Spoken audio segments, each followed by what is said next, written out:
Alright, so this here's probably kind of sort of what you're ready to go for. So I got two books open on the left and right screen as you kind of zoom out. The first book is a play around book. That's the one I've been working with, as you can see from sheet 1 with all of its entries. And it's crazy just how we left it in the last video, number 5, part 2. And then you got the totals, and you got over here is your book, Master Tractor, and I'm in your where am I? Come on. I'm way over here. So let's go October, November, December, January. Okay, so the annual totals tab, and right now you can see 531, 2507, 531, 2507, 48 and a quarter, 30 cents 31, 48 and a quarter, 30 cents 31, 1030, 31 31 78 30, 1030, 31 31 78 30. All right. So you're probably thinking, oh, that bastard, he just typed it in. No, I got it, and this is what the code looks like. And you can see up here, it's referencing the play around spreadsheet, XLS, which is this one over here, and specifically sheet 2. So down here, I'm on sheet 2, and then after sheet 2 says B2. So over on sheet 2 over here, B2 is 531. So I typed that in, and then, well, I didn't specifically type it in. I'll show you how I did it in a second. But you'll see now it's going to B3, which is the next one down. So B3 is February 2507. So we matched it up with February here in your book, Master Tractor. So there's 2507. So here's how I did it generically. Well, let me show you the magic first. Alright, so I'm gonna pick a month that's got a fairly low or untouched, so let's go with like August. So August has got a balance of 31 cents. Over here, obviously we see August 31 cents. So when we go to input a receipt, go to sheet 1. Okay. So let's go 8/8/17. So August 8, 2017 is what I'm trying to enter. I press tab. It pops in. It's the 32 week of the year. It's the 8th month. And it is day 2 of the week, which means it's a Tuesday. So I haven't touched anything yet as far as an amount. So August 31st is still, or August is still 31 cents. So let's go in here and add $1,000. 1, 2, 3.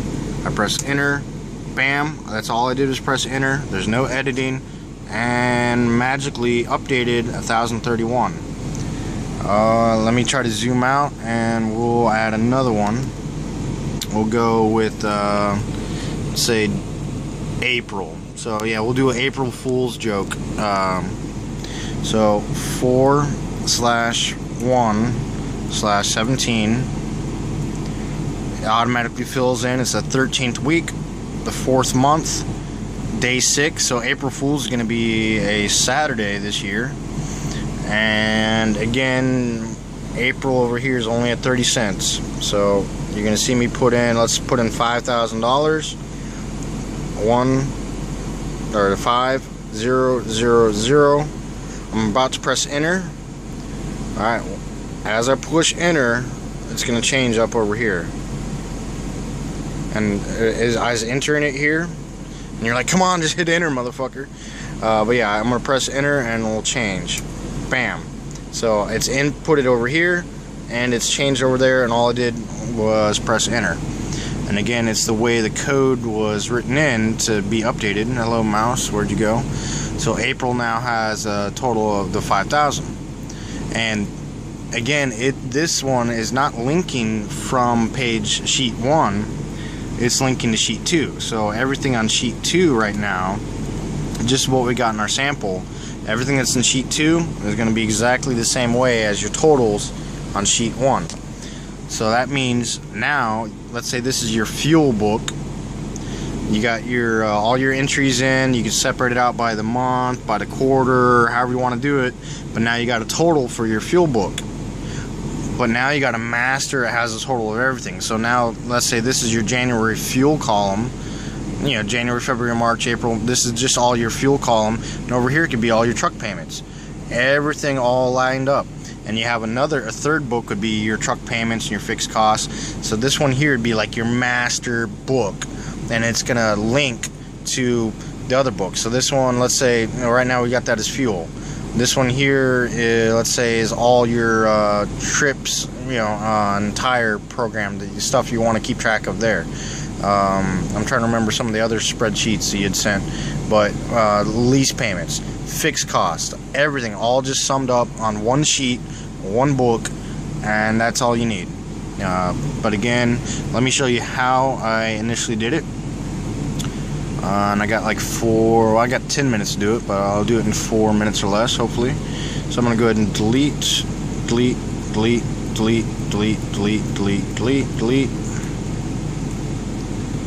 And as you see, it all goes back down to 0. So the pump price, we're going to go ahead and fill it in. We're going to type in equals. This is me hitting the equal button. And now I'm going to go ahead and click on the other one. So what do I want it to equal? So I want to say I want this to be January. So I go over here, excuse me, click on January, and all I got to do now is once it's equal to that column, I press enter, and over there it automatically, as soon as I press enter, did that. Now what I do is I do the drag and drop. Unfortunately, the same way we had a kind of another issue before, we just got to make a minor correction. So the way it's written in here, the S symbol or the $ symbol up here, come on, focus, that is a hard reference. So every single one of these is specifically pointing to the play around spreadsheet, sheet 2, B2. So they're all pointing to this cell specifically. Now, if I want it to go down and line up like that, I got to point to the next one. So I got to point to B3, B4, B5, B6. So I can go back in there and I can manually change it, and I can say, okay, change that to 3.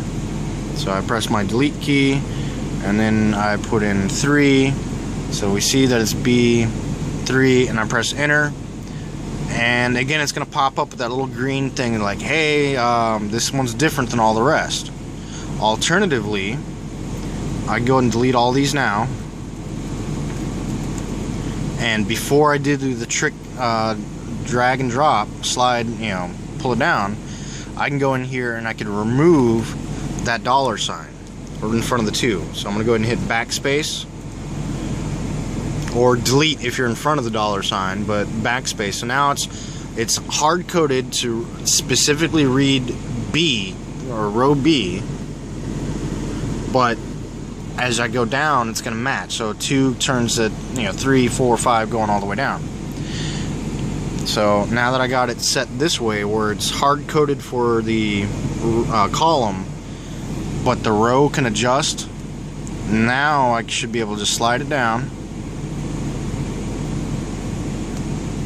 And now we got our numbers. And again, earlier, just as a kind of a summary, I can go in, let's just say this is our entrance, you know, the whatever. July hasn't been fucked with too much, so 7/7/17. And again, it automatically fills in the week number, the a month number, and the day of the week. So this is going to be a Friday, and we'll go. Fuck it. Let's say we lost money or something. Whatever the case is, we lose $50,000. So now I press enter, and come on, focus. Boom. So as soon as I pressed entered, it took the value over here and goes in the sheet. I got the question, the pound block thing. So now I'm gonna zoom it out. And I got the same issue over here, so I can kind of zoom it out. Column D. And now you see negative 49,000, blah, blah, blah, you know, all because we entered something on sheet 1 of this book, it updated sheet 2 of this book, and it updated the annual totals column on this book over here. So, again, that's something you can do. The format for referencing a book, the book you're referencing is going to be inside of the square brackets, not the curly brackets, but the full square. And then the sheet is just going to be typed in, and then finally between the sheet and the cell is going to be an exclamation point. And then if you're going to reference a specific shell and you don't ever want to change it, it'll be a money sign in front of the row, a money sign in front of the column, or yeah, in front of the column, and then a money sign in front of the row. But if you wanted to adjust, you know, with your column or rows this way, then you don't put the money sign in front. So what that means is, if I do it this way, and I drag this to the right, it's going to keep the exact same thing. It's going to be the exact same B2. And it'll be B2 if I keep going it that way and that way. But if I drag it down, it'll change the row, so it'll match up with over here based on the row. But anyway, this video is pretty much done. I'll see you later. And you did cut me off on a phone call about 22 seconds into this video, but I had to re-record it. So, alright, good night and take care.